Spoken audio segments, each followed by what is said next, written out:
Currently in New York for a trip, and I'm exploring the city, and I kind of let my guard down because I'm in like vacation mode. Anyway, a few minutes ago I went and I bought this coffee and may have accidentally exposed all my personal information on the black market data trade. Potentially. Let me explain when I get in my hotel room here. So they had this rewards program that you could sign up for on your phone, and without thinking or reading the terms and conditions, I just kind of did it with my primary email. Now you're probably thinking, big deal, worst case scenario, they send you some spam emails, and that used to be the case, but recently there's something that started called ID-based data aggregation that makes leaking really small pieces of personal information like your email potentially insanely risky. Let me explain. So whenever you do anything on the internet, whether that's browsing or submitting information, there's a unique ID tied to all of those actions. Usually they use an IP address, and that ID is tied specifically to you. Let's say you go on a website to help you plan running routes and you give them your location permission so you can figure out where the route is. That website now has your precise location and your IP address. Again, you might not think that's that big of a deal because they don't have any personal information on you. Then you go on another website and you see how much of a mortgage that you qualify for, so you enter your income.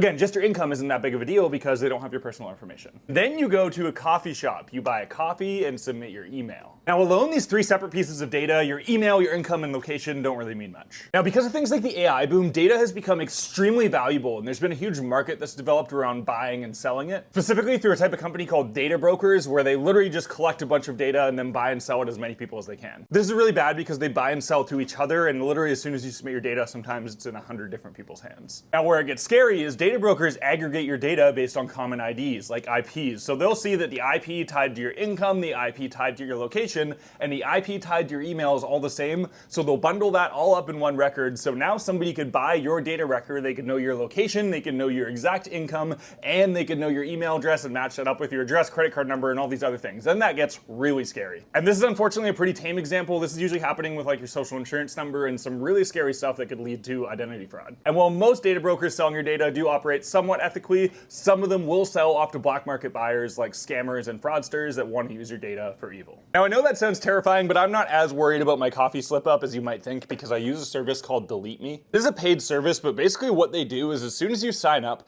they go through and find all of your data through a bunch of data brokers and request it's immediately deleted. This includes ones that have huge aggregates on you of all your personal information, as well as just the little ones, the ones that just have emails to prevent those aggregations from happening. You can see here, since I've signed up, they've reviewed 11,000 records for me. The best part is it's not just a one-time sweep when you sign up, it's an ongoing service. So even though I made my little coffee slip up, if that data makes it into a data broker's hands, within a month, Deleteme is going to request it's removed and it'll be off the internet. Every month they even give you these nice little reports that show you where your data has popped up and if there's anything to worry about. It's all really, really nice. And as many of you know, Deleteme is a longtime sponsor of me, so they have a custom code for me, Brett Tech, that will give you 20% off their services. I've been using them a lot longer than they've been sponsoring me though, and they're just a great partner. They let me educate you guys on this stuff and how to be cautious and not just pushing their product. Check out Deleteme in my bio. Be careful buying your coffee, and I'll catch you in the next video.